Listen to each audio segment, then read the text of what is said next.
Hi, this is Andrew, and this is Keen On, the daily Now.tv chat show with some of the world's leading thinkers and writers. Hello, everybody. It is Thursday, March the 20th, 2024. I always thought that spring began on March 23rd. I may be wrong, but it's rather unseasonal to think that today, in Asia, of all places, Major League Baseball is beginning a game between the Los Angeles Dodgers and the San Diego Padres in Korea, of all places. One sports network asks why the Dodgers and Padres are playing in Korea. I'm sure most of our listeners can guess. It's money. I'm sure they're not choosing to play there. It certainly reflects a profoundly different kind of game to the one many Americans associate with baseball, the most American, for better or worse, of all games. And one wonders what perhaps the most American of all baseball players, Pete Edward Rose Sr., otherwise known as Charlie Hustle, Pete Rose, would think about this. I haven't got Pete Rose on the show. I should have invited him. I don't know how to track him down, but I got the next best thing. His biographer, Keith O'Brien, New York Times bestselling writer, wonderful writer, has a new book out. It's out early next week, Charlie Hustle, The Rise and Fall of Pete Rose and the Last Glory Days of Baseball. And I was going to say Pete, but Keith is joining us from New Hampshire, near the coast. We didn't get Pete, Keith. So what do you think? You've studied him, you've written this book. What do you think he would think about the baseball season, firstly, starting so early, March 20th, and secondly, beginning in Korea? Well, Pete's a huge baseball fan. He lived to play baseball, honestly. And so the start of baseball season was always one of the greatest days of his life every spring. And so I know that he would appreciate the start of any baseball season. And I will say, you know, uh, most people don't think about him in this way, but Pete Rose was also a master promoter, frankly. And this year's opening day, the so-called Seoul series opening in Seoul, Korea, is a fantastic way to market the game globally. And so, in that regard, I think he would appreciate it as well. Yeah, very generous. I wonder whether he might have some concerns. Anyway, the subtitle of your book, Keith, which really struck my attention, is The Last Glory Days of Baseball. Is that your view, Rose's view, the conventional view? The 60s, 70s, and 80s, were they the last glory days of baseball? So, I want to be clear that that's my view. While I did interview Pete at length for this book, this is a work of history, a work of journalism. He had no say so in its content, and in fact, hasn't been returning my calls for some time. Well, So Pete, this if you're watching, return Keith's calls. seriously, but this is my view, and this is, I think, supported by the numbers, and baseball is a game of numbers. Without question, baseball, America's pastime, loomed far larger in the cultural consciousness in the 1960s, 70s, and 80s than it does today. I mean, to be totally honest with you, Andrew, I think most people are unaware that the baseball season has even started. The average person probably can't name more than one player in that game between the Padres and the Dodgers. So, And we know if they can name one player, I'm sure we know who they would name, right? right, it would be Ohtani. Shohei Ohtani, absolutely. So, in the one critical way, I think, to come at Pete's story, the story of his rise and fall, the story of this great baseball legend, but also a controversial figure and notorious gambler, one of America's most notorious gamblers, is to look at it through the lens of the time in which he was living. And Pete Rose was a professional ball player from June 1960 to August 1989. That's 30 seasons. And Astonishing. it is astonishing. And anybody can look at that frame of time, 1960 to 1989, and know that absolutely everything changed in the world during that time. And it also changed in baseball, on the field and off of it. And so one of the things I tried to do with this book was was turn the camera back to that time, and really look at Pete Rose's story in the window in which he lived. I think one thing we struggle to do often is to remember how we thought about something at the time when it was happening. And so one of my key goals with the project in writing Charlie Hustle was to go back and do that. Uh, Keith, I'm sure most people who haven't read the book, who don't know a lot about Pete Rose's background, would guess that he was born into poverty and was Charlie Hustle even before he picked up a baseball bat. Is that true? No, neither of those things are true.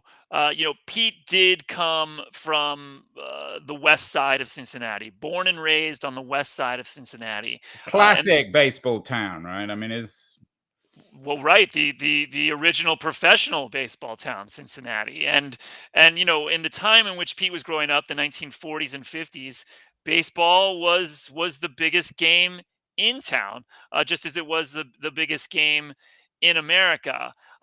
His neighborhood on the west side of Cincinnati was predominantly white, predominantly working class. It still is, by the way, today.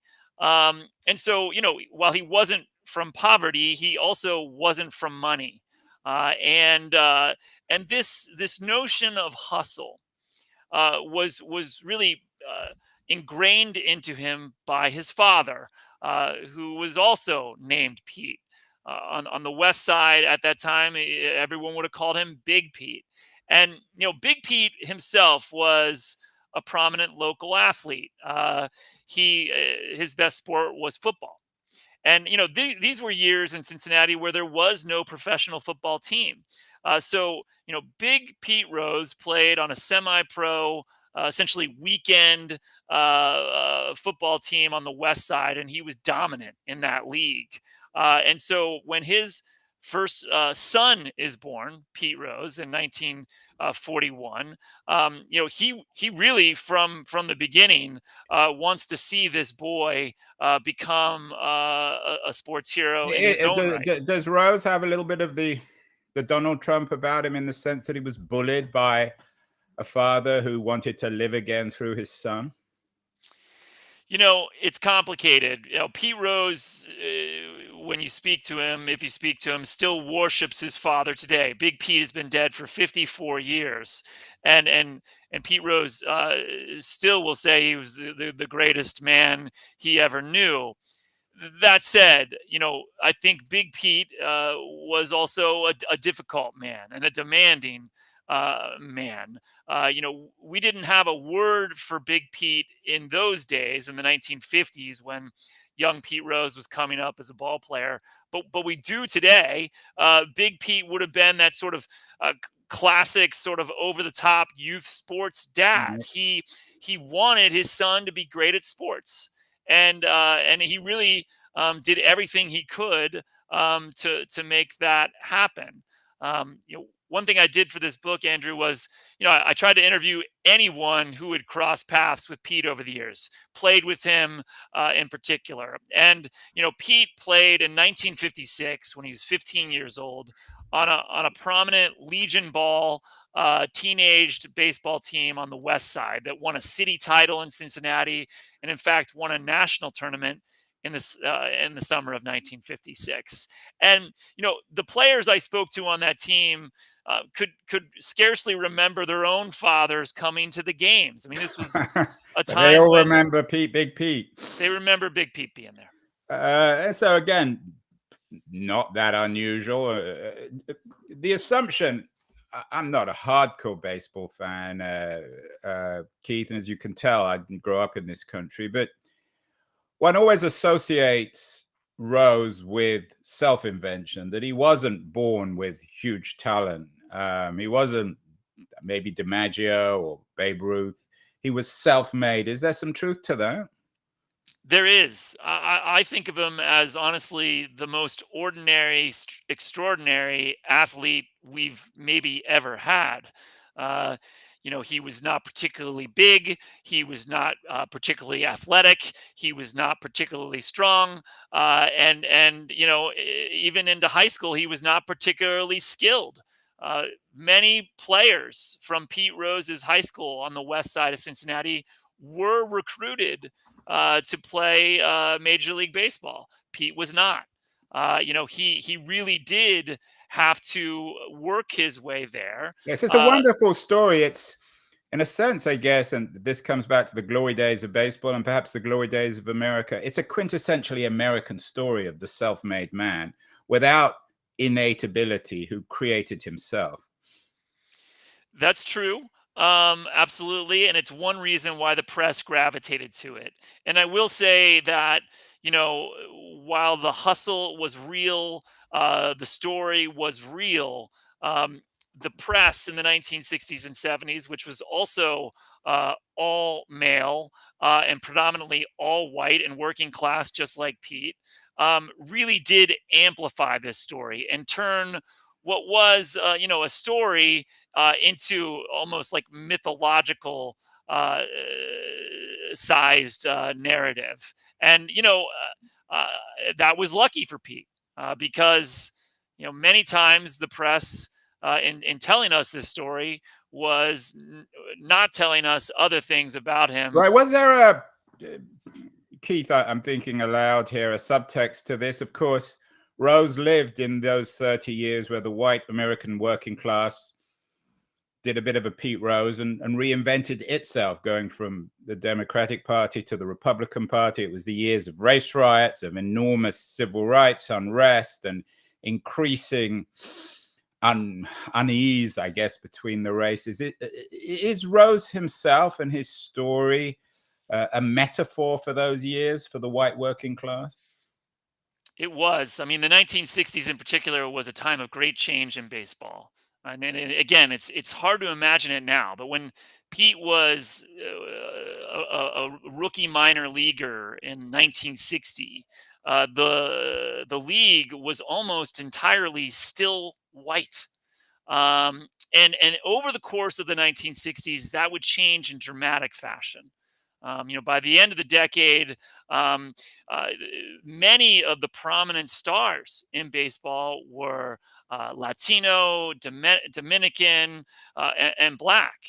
And here was Pete, who sort of represented something about the earlier age of baseball, the previous age of baseball, the Mickey Mantle, Joe DiMaggio era. But there were also, there's an even darker era before that of, who was the overtly racist pitcher?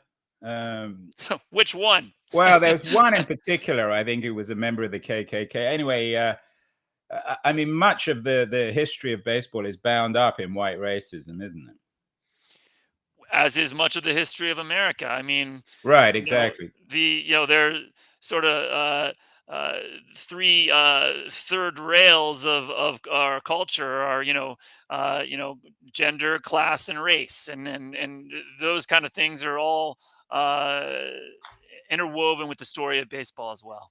Gender, class, and race. I mean, I'm sure a lot of people are thinking this as they're listening to you, Keith. Was Rose a racist? Did he distinguish between black and white teammates? Did he look down on blacks? So, in 1963, when Pete was a rookie, he was not well liked by his teammates, the white teammates on the team. Pete had sort of jumped the line and passed over some other guys that some of his teammates thought should have been there. Pete was also arrogant and brash and outspoken. He didn't toe the line as a rookie, as one would expect. Well, certainly from Pete Rose, as one would expect, and so a real formative experience for Pete was his two friends on the team in 1963 were also sort of outcasts on the Cincinnati Reds. One was an outfielder named Vada Pinson, and the other is a future Hall of Famer who many of your viewers and listeners will have heard of. It was Frank Robinson, and they befriended Pete, and Pete never forgot that. And I did multiple interviews with black teammates over the years, or players he played against in on other teams, who spoke warmly about Pete and the kindness that he showed them. That said, Pete Rose, both then and now, could hardly speak in the progressive, language of the times, or really even truly understand the kind of world that Frank Robinson and Vada Pinson were living in. And These were so, blacks, of course. They didn't have an ounce of woke in him. absolutely not. And, back in those days in the locker room in particular, Andrew, Pete was known for making, crass jokes, in which, racial tropes, played in the punchline.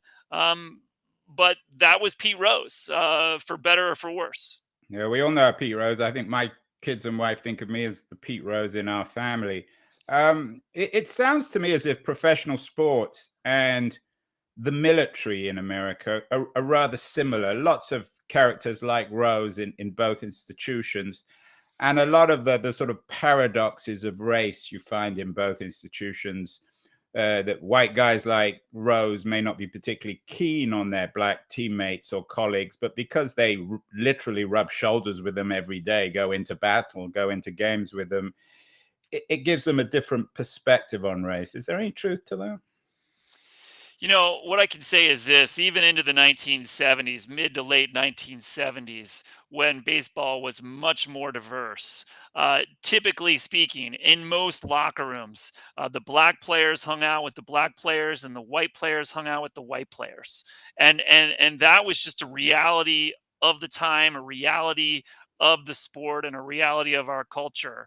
Um, but one of Pete's closest friends on the Reds in the 1970s was Joe Morgan, who was black, and was particularly outspoken about And racial later equity. played out here at Oakland, in Oakland, right? He's originally from actually the Bay Area, born and Yeah. raised out there. So, Joe and the Morgan. A's were another side of traditional baseball, a very different side. I want to take a break in a second, Keith, but you mentioned the three pillars of American society: gender, class, race. We've talked about class and race. What about gender? We haven't mentioned any women yet. Pete got himself into trouble with various underage girls, one in particular. You haven't mentioned his mother. Was she the woman at home while Big Pete took Pete to the baseball practice, doing the laundry, doing the cooking? Did he have a very stereotypical view of gender? He grew up in a very stereotypical house, without question. His mother was the sort of prototypical housewife, to use the term of the day, in the 1940s and 50s, and his father, was not the sort of man to lavish love and praise upon his boys in particular. And so, yeah, without question, Pete grew up in a stereotypical house, and made many poor choices over the years, uh, with how he interacted with women. Um, you know, uh, his gambling by the mid 1970s and late 1970s in Cincinnati was an open secret, even a punchline sometimes in public, and his affairs were an open secret as well. But many sports stars of that age, basketball players, footballers, baseball players, were notorious or even famous for their success with women. I use that word carefully. It wasn't sometimes hard for professional sports people, especially of guys like Rose's notoriety to be successful. Was there something unusual about Rose? Did he just have poor judgment, or did he happen to live at a time where everything was changing and the only thing that didn't change was him? I think both things are true, Andrew. In everything Pete did, whether it was how he hit in the batting cage, how he played on the field, how he uh, interacted with women off of it, or how he gambled, Pete seemed to take things to the extreme, and that was part of his personality. But you're right. I mean, one of the great baseball books of all time is a memoir that came out 54 years ago in 1970. Jim Bouton's Ball Four. It was a sort of unvarnished memoir written by a pitcher who was at the tail end of his career and had briefly tasted some success with the Yankees and the Cardinals. And Bouton in Ball Four in 1970, wrote openly about how the players chased women on the road, had affairs and girlfriends in many towns. Again, this was how many of these guys handled themselves in those days. And I will say one reason, probably why, Andrew, was because of the makeup of the press corps. Again, I mentioned previously that the press was all male and almost entirely white, and there was one reason for that.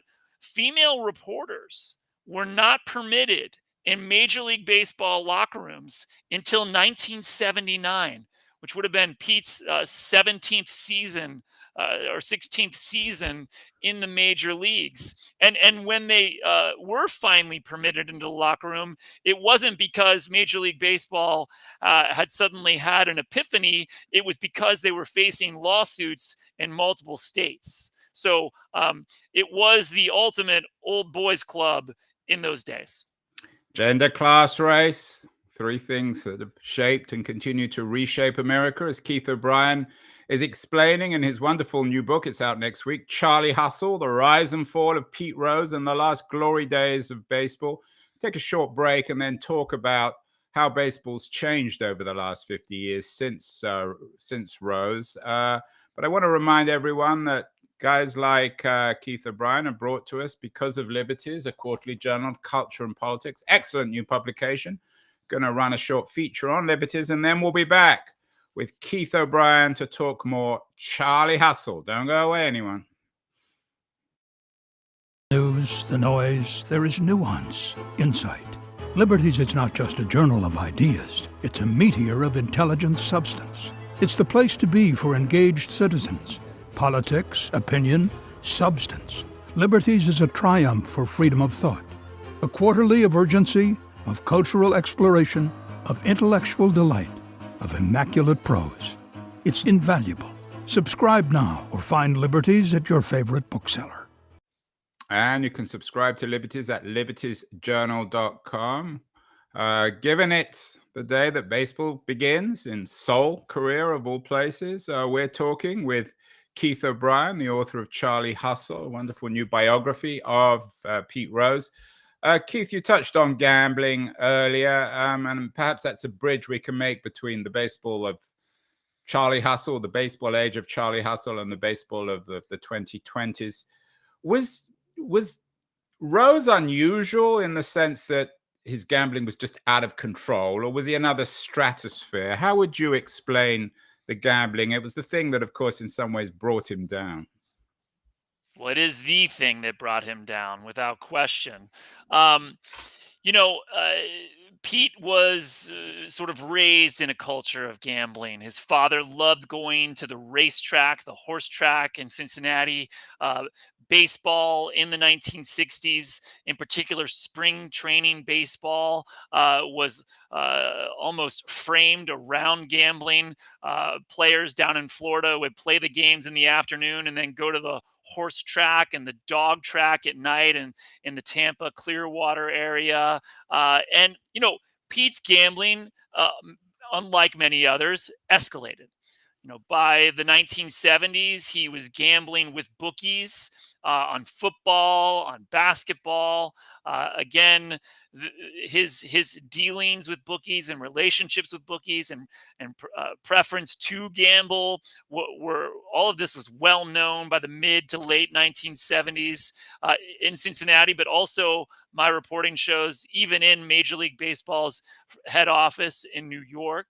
But it really devolved from there. And again, my reporting shows that whether Pete's willing to say it or not, he suffered from a gambling addiction in the 1980s. And this addiction did spiral out of control. I interviewed for this book not just Pete Rose, but 3 different men who placed Pete's bets on baseball. And all 3 of them, who were at one point some of Pete's closest friends, all 3 of them agreed that Pete Rose was addicted. He had a problem. And, there are not many printed paper records of Pete's bets. There's only some from the spring and summer of 1987, some from the spring and summer of 1986. And what I could say is this, Andrew. If you're a smart bettor, a sharp, as you would be called in Vegas, you're making targeted bets. You're betting on, 2 or 3 games, maybe not even that. You might just be betting on one, going all in on one because you believe strongly that the data suggests a certain outcome. Pete was betting at times on 8, 10, 12 games a day. And this is at a time, of course. So I mean, I don't know. I'm the last person to defend Pete Rose, but so he bet a lot. So he was addicted. Many professional sports people have addictive personalities: alcohol, drugs, women, gambling. Did he bet on himself? I mean, the whole point about betting was it implies that you're a cheat. Is there in your research, and you've looked at Rose's life very carefully, do you think he cheated when it came to his gambling and his playing?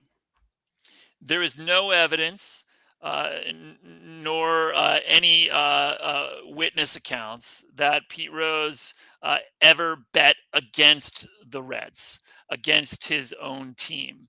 And I would agree with you that this term addiction or gambling addiction would have been hard to stomach or present to the public in 1989 as a reason for his unraveling.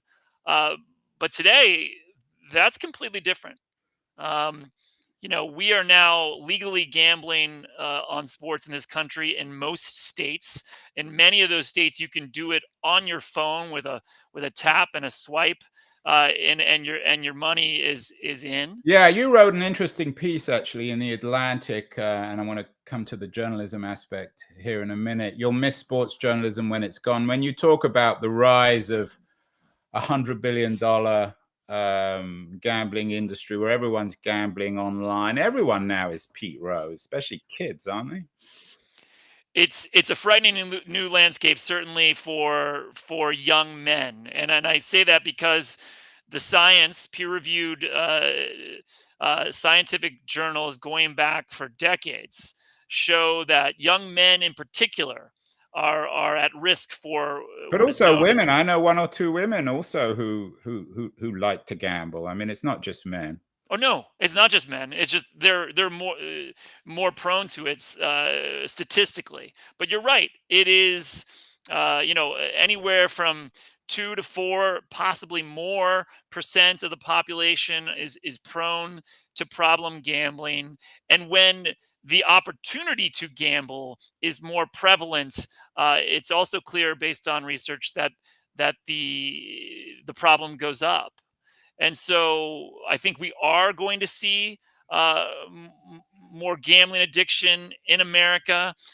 We already are, in fact, in states where gambling has been legalized, calls to 1-800 gambling helplines have surged as much as 300% Do you at think times. that Pete Rose could actually have some public value if he agreed to be wheeled out to warn young kids about addiction? I guess he would never publicly acknowledge.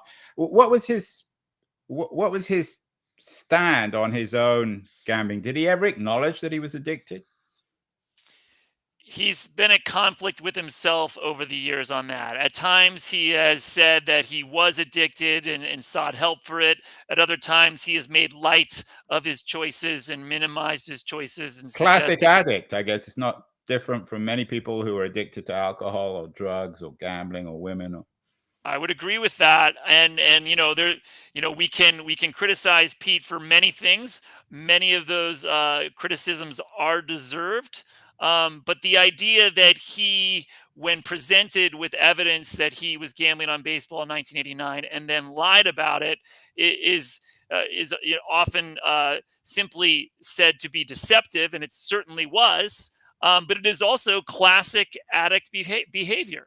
Again, evidence shows that two things typically prevent gambling addicts from being honest about their problem. The first thing is embarrassment or shame, and the second thing is indebtedness, being in debt to bookies. Did Rose, was he a good gambler? I don't mean morally good. Did he mostly lose money? Based on my reporting, Pete Rose, like a lot of gamblers, had highs and lows. But as one man told me, who was a former police officer in Cincinnati and often worked security details for Pete, he said that Pete Rose was the worst gambler he had ever seen. Which only makes him more attractive. I mean, everybody knows that Michael Jordan was a massive gambler, got himself into trouble. He's still iconic in the basketball world, still the king of basketball. Is it right that Rose seems to have been persecuted for his gambling? Should he be in the Hall of Fame? Well, that's the $64,000. Well, that's why I'm question, asking you. And Yeah. nobody can answer this better than you. In my mind, he should be in there because many of these players, I'm sure, did worse than Rose, even if we don't know about it. Well, Andrew, you've read my book, so you know that, I'm not here to take sides on his Hall of Fame. Well, that's why I got you on the show. I mean, what do you think, though? I mean, I'm curious. Well, should he be in or out, Pete? You can't be halfway. You can't be half pregnant here. My take on it is this. I think we have a culture of hero worship in this country. We like to put our athletic icons on pedestals that they often don't deserve, and we like to ascribe to them high moral character that they often don't have. Usually don't have, especially when it comes to athletes. At best, they're usually just a bit dim, aren't they? Well, at the end of the day, athletes are just like you and I. They are flawed people. But they're not just like you and I. They're people who have spent 95 or 99% of the time on an athletics field, which means they're less interesting usually. Well, they're flawed people with money and access to things that most of us don't have. And about your question, because I don't want to dodge it, I would say this. I believe that players should be enshrined or not enshrined into the Hall of Fame based on what they did on the field. And if what they did off the field, their crimes against the game, their crimes against humanity are so terrible, then I believe those crimes should be placed on their plaques and enshrined on those plaques forever, right next to their accomplishments. We don't know what we don't know about these athletes that we're voting on, and we especially don't know much about them today. I mean, you mentioned and that's where I want to go. We don't know what we don't know. We don't know very much, and the reason why we know more is because of journalists like you dedicate part of their life to writing these kinds of books and covering these characters. And as I said, you wrote this interesting piece in The Atlantic about why we'll miss sports journalism when it's gone, and it was response to the big cuts at Sports Illustrated. Sports journalism, certainly classic baseball sports journalism, it's not in the process of going, it's gone, hasn't it? It's that this is a brave new world, Keith. There are fewer and fewer reporters in our professional sports locker rooms every single day. And the access that reporters once had 30, 40 years ago is long gone. And so, what we know about these players today, and I mean truly know about them, is less and less, and more controlled by the players, by the leagues, by the teams. We simply don't know what They're we just don't know. boring. I mean, they have their PR people do their Instagrams or their Facebook pages, so they become increasingly generic, don't they? Well, I don't know if generic is the word, but they become increasingly packaged without question. Right. Well, generic is packaged or generic. That's why. Who's the footballer Rodgers, the one who there was some rumors that he would run with Trump? Aaron Rodgers. I mean, my wife loathes him for good reason, but I wonder whether a guy like Rodgers is himself like Charlie Hustle, part of a different age.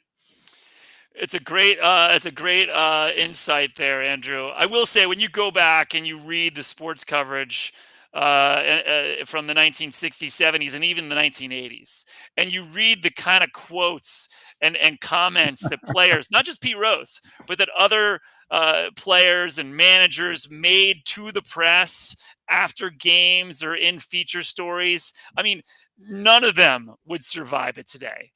They would be pilloried instantaneously on every social media platform. Athletes, men and women, spoke openly in those days, and many of the things that lots of people said were controversial or would be considered controversial today. And yet, or perhaps because of all this, those were the glory days of baseball. Should we look back, Keith, with a degree of nostalgia? I get the sense that for you have an element of nostalgia, but you're also a hard-headed journalist. You've reported on this rather tragic story of Pete Rose. And in some ways, I guess you're celebrating the end of those years, and in another way, you're missing them. Is that fair? Well, I think that is fair in general. And I will say, the suggestion that these were the last glory days of baseball doesn't mean that there aren't things to enjoy or celebrate about baseball now. But there's no question that the amount of interest and excitement that baseball created in the 1960s, 70s, and 80s is far greater than it does today. And I think you can draw a straight line from the banishment of Pete Rose in 1989 to many of the problems that exist in baseball today. That summer when Pete was being investigated for his gambling, rightly so, several players, including prominent players in Oakland, California with the Oakland A's, were already injecting themselves with steroids, which would ultimately reshape the game in ways that no one could have imagined at that time. But those changes, really did affect the game and lead to some of the rule changes that baseball just instituted last year, just to make the game more interesting and give it a quicker pace again. So, Pete Rose lived in this time. He rose and he fell in this time. And I do think 35 years on, we are still sorting through the wreckage that he left behind. Finally, you've done a wonderful job, Keith, both in the book and on the show, talking about Rose. What does this story tell us about the America of the 2020s, leaving aside baseball? Is it a cautionary tale? Is it a celebration? When so many people, particularly certain kinds of politicians, are mourning the end of America, the death of America, the demise of America, what does this story of Charlie Hustle tell us about the America of the 2020s? Well, I do think it's a universal tale, the story of Pete Rose.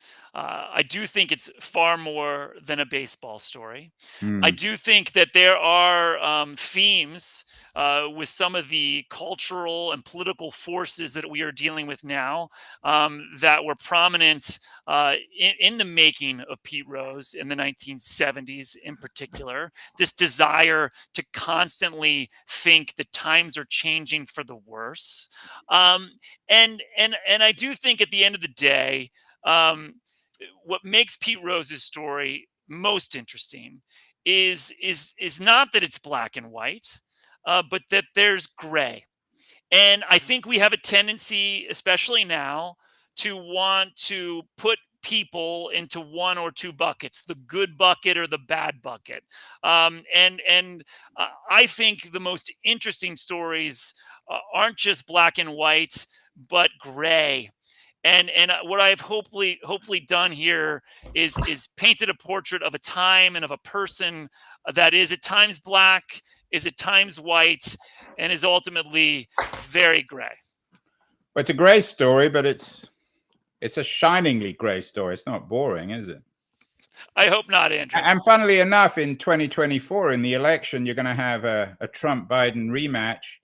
Both men from the age of Pete Rose, both perhaps representing very different sides of Rose, even both from the same neighborhoods, similar metaphors about them. It's rather eerie, isn't it? Well, we could do a whole nother show on the 2024 presidential Maybe election. you That's need for your sure. follow-up book. Who do you think Rose would vote for? I don't know, but I do have some speculation. Well, speculate. Tell me. Well, I know that I will say this. I know that Donald Trump has spoken warmly of Pete Rose in the past, um, and Surprise, surprise. I do know that Pete has spent some time watching Fox News. But I don't know how he would vote.